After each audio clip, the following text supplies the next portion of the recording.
Todd Bowles' outburst seemed to be more than just frustration over one game. That and more on today's episode of Locked On Bucs.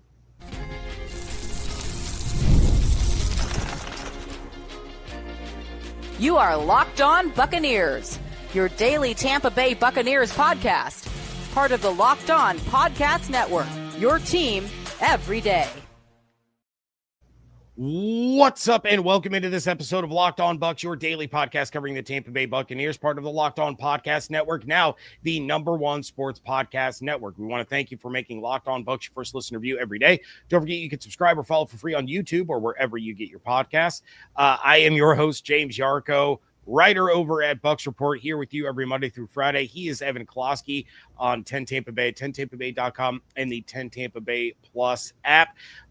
This episode is brought to you by FanDuel. Right now, new customers can bet just $5, and if your bet wins, you're going to get $300 in bonus bets to use across the app. We are going to talk about how the Bucs can get back in the win column as they still have a chance to win this division and make the playoffs. And then Evan breaks out the crystal ball that's coming off of a heater to make some predictions. But let's start with the Todd Bowles press conference following the loss to the Falcons. Now, I have not addressed this on this show yet. I have some thoughts, but I haven't really talked about them yet. Evan, this is a guy, he's always pretty calm. He's pretty reserved. It was a big joke last year when he went up to the podium and went, yeah, because that's the most emotion anyone has ever seen from him ever.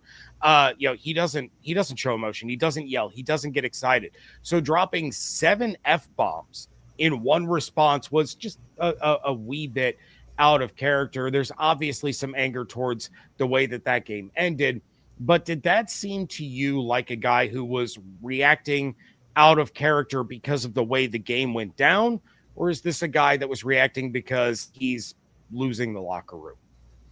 I don't know if losing the locker room is the term I'd use. I think he's losing the ability to find answers to fix the defense. Like, I don't know if the offense necessarily feels like any sort of way about Todd Bowles' rant, right? I mean, if I was a defensive player, I certainly would be. But if, you're going to tape every week and things are popping up, like, that's a problem. I don't know. Like, what happens if the Buccaneers go on a 3-game winning streak here? Is that going to be him losing the locker room? We all thought Mike McDaniel lost the locker room with the Miami Dolphins, and they rattled off a bunch of wins, and now they're out of playoff contention, and a lot of it had to do with the schedule. But look, if they were going to mail it in, they were going to mail it in. I think a lot of that were frustrations and him losing a grip on this defense. It's certainly the worst defense he's probably been at the helm for. There's a lot of confidence issues with this group. They were not this bad entering the bye week. They were actually a very good group entering the bye week, someone I was encouraged with entering the bye week. They played a pretty good game against the Patriots, except for like 4 explosive plays, and that sunk them. And then they had another round of explosive plays, and then now it feels like Todd is chasing to not give up the explosive plays, and in doing so, he's just giving up the chunk yards, which is what we've seen from the past with this group. The pass rush stinks. Mistakes happen, like the Kindle Vildor mistake. And I understand there were some reports out there that was on Antoine Winfield Jr. It was not on Antoine Winfield Jr. It was on Kindle Vildor. And with all due respect, I think most people playing the cornerback position, high school moving up, 4th and 14, like, it ultimately falls on Todd Bowles' shoulders. But, like, as a player in the NFL, you should know to sink to the sticks. Like that, you should know that. We heard Baker Mayfield call out this team after the bye week against the Patriots, right? He said the same thing. And now it's 4 weeks later, and now Todd Bowles is saying it. So I think more than losing the locker room, it's that he is so exasperated, like he's just lost. I think he is lost. Maybe not lost the locker room, but he is lost. And in the end, who cares what the exact terminology of it all is? He's fighting for his job, right? So there's no way with this situation, with a head coach that's frustrated in his kids, you're going to keep that around for another year. So, that's ultimately what it is, right? Like if you have kids at home and you try to be the nice disciplinarian, and you bottle it all in, I think eventually when they keep doing the same thing that pisses you off, like you're just going to lose it. Like you're just going to explode. And I think that's what Todd Bowles did. I think he exploded. And now it's going to be up to the guys whether they're willing to take that the right way, or are they going to say, hey, Todd, what are you doing to help us, huh? Like that's really what it comes down to. But in the end, they all are in this together. And a lot of people are also, as players, they're fighting for their jobs, right? Like Kindle Vildor, you want to be scooped up next year by another team. Like you got to put good stuff on tape. So there's a lot of people who don't have the ability to mail it in. And I don't think the Stars are mailing it in either. It's just Baker's playing like crap and the defense has lost complete confidence and they're making dumb mistakes, which they're better than. Well, and that was kind of the line that jumped out from that entire profanity-laced tirade was, this is not a job. This is your livelihood. And I think that was almost speaking more about himself and his coaching staff, knowing that the writing seems to be on the wall. And then, of course, you have the video that goes viral amongst Bucs fans of Vita and Antoine ripping into Hassan Reddick and him, with his arms out and yelling back. And, it makes you wonder, who are those guys that Todd was referencing when he said there are guys not showing up and not doing what they need to do throughout the week? Is that something that Hassan has been guilty of, and maybe the captains, Vita and Antoine, are holding him accountable? It's a huge mess. And I don't know what you can do to pull yourself out of this tailspin. Yeah, I mean, I'm always very wary of like pulling the clips, which I think someone jacked that clip from us, to be honest. I'm pretty sure we shot that. It was probably on 10 Tampa Bay Plus, and they just jacked it. Because I remember seeing that clip, and I remember trying to listen to what they were saying, and I could not decipher for the life of me what Vita was saying. And here's the thing with like Hassan Reddick. If they scoop up that fumble on that final drive, Reddick's the hero, right? Yeah. Oh man, like he came through in the clutch when we needed him. So it's a collective thing. And the big crux of the defense is that the four-man pressures, the four-man rushes are not working. They are an atrocity. And so until they figure out how to get pressure on the quarterback, which I don't know why it took Todd Bowles until the final drive of the game to actually send crazy blitzes at Kirk Cousins. But, I don't know. He did it like a couple times and then he stopped, which I get on 3rd and 28 because I think it's pretty ridiculous to send a blitz. And then if you pick up like 25 yards, we're all going to be yelling like, what the hell?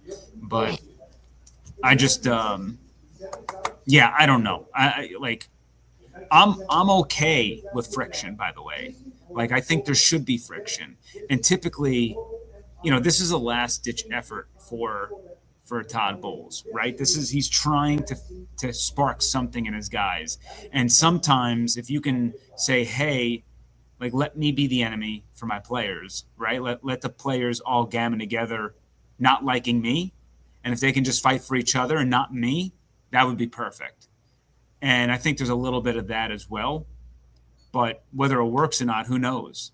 Todd Bowles doesn't really have any more cards to play. And I think he should have done this rant like after the Rams game. So, we'll see.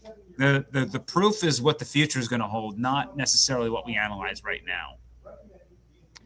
Well, somehow, some way, the Buccaneers still control their own destiny, but it starts with a win against the Panthers. That is coming up next on today's episode of Locked On Bucs, part of the Locked On Podcast Network, your team every day.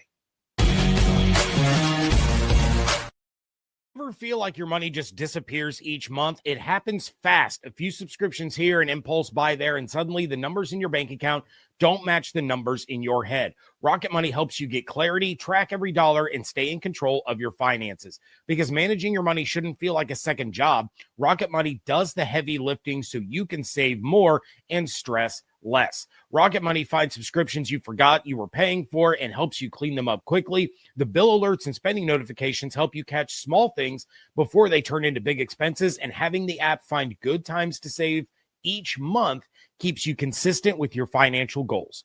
Take control of your finances and cancel your unwanted subscriptions with Rocket Money.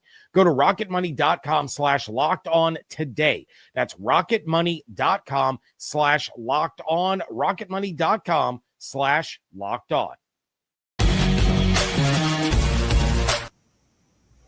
Thank you again for making Locked On Bucs your first listen review every day, and thank you for making Locked On the #1 sports podcast network. You already live your team every day. Now take it up a level and go ad-free. Join the Everydayer Club today and get Locked On Bucs with no interruptions, members-only Discord access, and more, all for just $5 a month or $50 a year. Go to lockedonbucs.supercast.com or check the link in the show notes to learn more about the Everydayer Club and an all-access membership.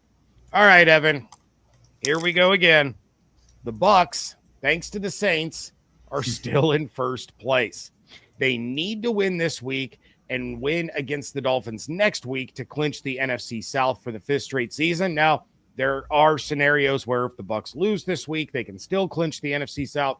We're not going to get into that. Let's take it 1 week at a time. Win this week, and then you are firmly in the driver's seat. The Panthers, we don't have any idea who the heck they are. They can go out there and beat the Rams. They can go to Lambeau and beat the Packers, but they lose to the Saints twice. They lose to the Cardinals. Like, they're all over the place. So how do the Bucs get a tough road win against a division opponent with the fate of the division hanging in the balance? Well, how did the Rams lose that game? Traveling all the way across the country and playing like doo-doo. Yeah, well, the bigger thing is, outside of playing like doo-doo, to quote you, they lost a turnover battle 3-zip, right? You know, the Rams totaled more yards than the Panthers in that game. Yards per play, 7.4. Their rushing success, yards per rush, 7.2. The Panthers only got in the red zone once compared to the Rams getting in there 6 times.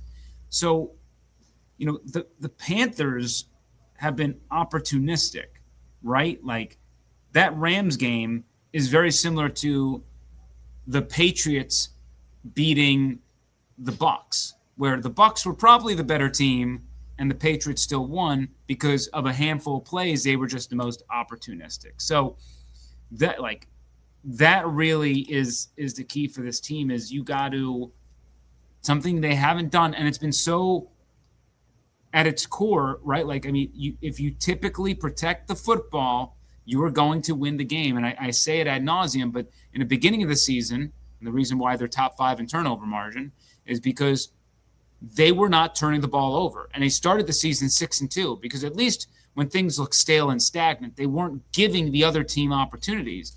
But even that loss to Atlanta, stupid interception. Without that interception, that game is likely over. That was a bad decision. Like, inexcusable from Baker. You got to protect the football.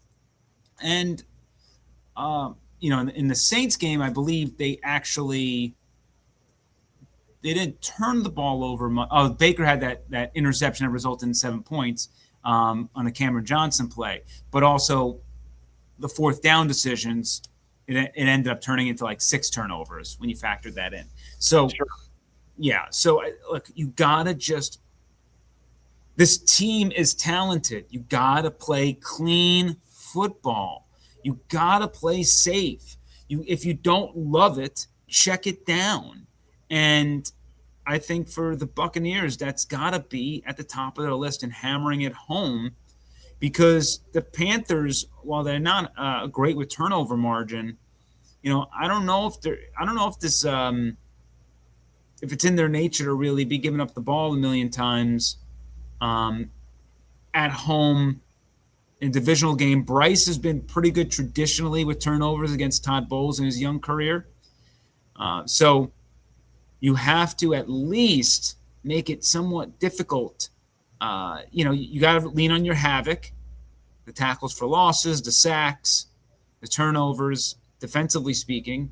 Hold some teams to 3 when they drive down the field and you don't do that. And hopefully this offense, with all of its weapons back, can start going to work. They scored, 28 against the Falcons? And I didn't think that was a particularly great offensive performance. So if they can get going here, now Jalen McMillan will get more reps, Mike Evans will get more reps. You're going to have, we think maybe Cade Otton will be back this week, Bucky, Chris Godwin. So they have a lot in the arsenal. The Panthers are not a great defense. They're certainly not a great rush defense, better than last year, but they're not a good rush defense. You should be able to put up a lot of points against this team. And it's going to be a little bit of a track meet out there, I would think. But you never know. Divisional games. But last year in Carolina was 26-23. Total, I think the total is hovering around mid-40s right now. Like, I would guess that's an over for me. Like, these teams, I would bet, are going to lean on their offense more than their defense, especially because the Panthers don't generate a lot of sacks anyway. So, like, if I wasn't so scared of the confidence of this group, I would actually like the Buccaneers in this game, but they got to prove it to me.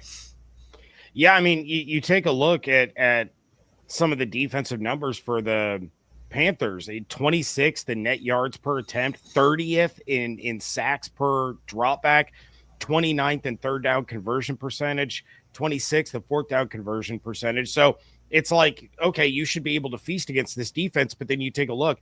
They're 7th in the NFL in interceptions per opponent pass attempt. They're 12th in red zone efficiency. So they are very much the bend don't break that we have seen from Todd Bowles for years. And then, as you mentioned, opportunistic. And then you flip it over, the Bucs are 30th in red zone efficiency on defense. They're 29th in goal to go efficiency. So they're trailing the Panthers by a significant margin in those categories.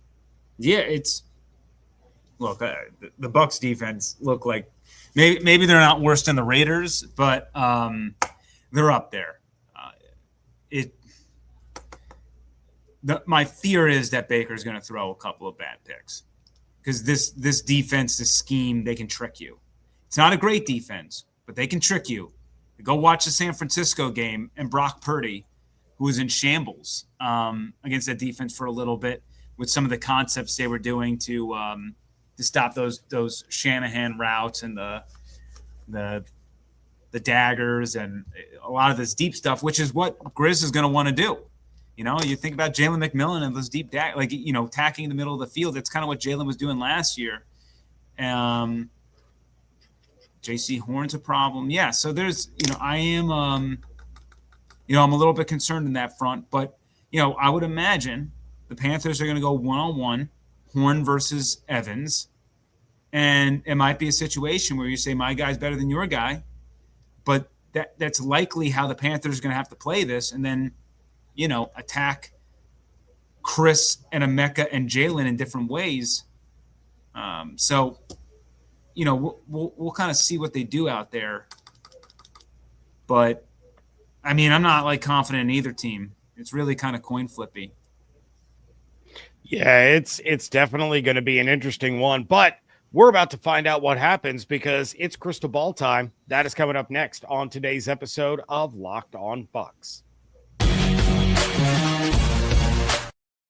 NFL Sundays move fast. One big play and suddenly everything feels different. That's what makes live betting with FanDuel so exciting. you're not just watching the game, you're reacting in real time. With FanDuel, you can place bets as the action unfolds, every drive, every momentum swing, every highlight moment. Live betting is best when the game starts to shift. A receiver gets hot, a defense tightens up, or the momentum flips after a turnover. There's live spreads and money lines adjusted instantly, and player props as guys begin to heat up or cool off. The Buccaneers are 3-point road favorites over the Panthers this week with an over-under of 45.5. Then with two players having nearly identical stats, Emeka Egbuka is plus 250 to win Offensive Rookie of the Year, while Teteroa McMillan is at plus 280, both trailing Travion Henderson, who is the favorite at plus 170. The Bucs are also minus 370 to win the NFC South with the Panthers at plus 300. So if you want to be right in the middle of the action this season, visit FanDuel.com to place your NFL live bets all season long. FanDuel, the game moves fast, and so can you. Wrapping things up here on today's episode of Locked On Bucs. And Evan, I'm giving you 3 for 3 last week. Your score prediction, you had the Falcons 27-20. It was a little closer than that. You got the winner. You did say it was going to come down to the end of the game before we decided a winner. So I'm giving you that one. Chris Godwin Jr. was your player of the game. He didn't have a stellar night, but he had the octopus that put him up. The octopus. Yeah, put him up 28-14. That should have been enough. That should have been the game-sealing score. And, I mean, it was a miracle that the Bucs actually got a 2-point conversion anyway. So I'm giving you that one. And then you're bold, Kirk Cousins, 275 yards.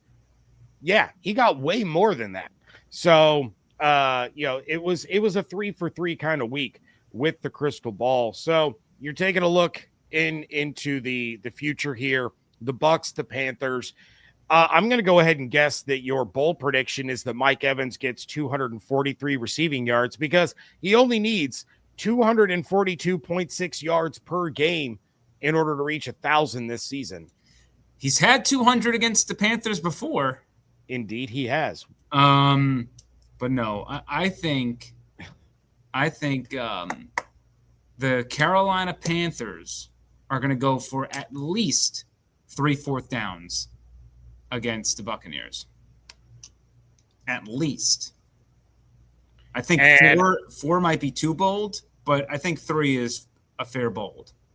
And how would you predict, or how does the crystal ball predict that they convert on those? Yeah, 2 or 3 or 3 or 4. If people out there are like, 3 is not enough, then I'll go 4 and 3 or 4. But I think that, my other crystal ball was going to be like 1 punt for the Panthers. So I expect the Panthers to go for a lot of 4th downs. Against this defense, unless it's like, 3rd and 9 backed up on their own 30, I think Dave Canales is going to say, screw it. We can get 10 yards on 4 downs against this team. Yeah, I mean, even though the Bucs' 4th down conversion rate defensively is one of the best in the league, it doesn't feel that way lately. That is accumulation of the entire season. So there were plenty of times that teams were going for 4th against the Bucs before that bye week and not converting. So I'd have to try to break it down a little bit further when I have time to really dive into it. But it wouldn't surprise me. Dave Canales is going to be aggressive here. He has the opportunity to get a stranglehold on the division against his former team at home. I realize he's not of the Bruce Arians coaching tree, but no risk it, no biscuit. Dave Canales is going to go for it with some of the weapons that he has there. Who is your predictive player of the game in this one? Player of the game, Bucky Irving. We all remember what he did in Carolina last year. He's been pretty quiet since returning. I think if he's going to finally break out, you would think this is the game. This is the opportunity. And I want to see him involved, catching the ball, not just running the ball. And considering the weapons that are back on the field for the Buccaneers, feel like they might be able to take more advantage of Bucky here. So it's Bucky time. He's due. Something special. I don't know. I mean, 100 100 total yards and a tutty at least, something like that. Okay. Yeah, I mean, and you don't know how things would have changed, had he not gotten hurt. But this is a guy that he's dropped 2 yards per carry off of his average this year compared to last year. The offensive line woes have not helped him. I'd like to see him utilized a little bit more in the passing game. I mean, the way that Falcons game started, hitting Bucky with that quick pass, and he was just, a cloud of dust, and I think it was like a 14-yard gain. He needs to be used more in that type of situation. Going back to last year, even mostly last year, it just, Baker does not check the ball down enough. He doesn't check it down enough. He's incapable of checking it down. And I say that tongue in cheek because obviously he does check it down, but he gets too late to the check down. He's fighting, and then it's like, oh crap, let me check it down. Too late, man. You're sacked. Yeah. All right. Well, you said it last week. You've said it time and time again. Now you're not going to be able to pick the Bucs until they prove to you that they can actually get this thing figured out and win a game. So are you breaking that, or are you going to go with the Panthers in this one? Yeah, I mean, deep down inside, I do want to pick the Buccaneers 34-31, but I can't do it because they got to prove to me that they can win. They got to prove to me that they have the fortitude to figure it out. So I'm going to go 27-26, Carolina Panthers. Once again, heartbreak. Just absolute gut-wrenching heartbreak.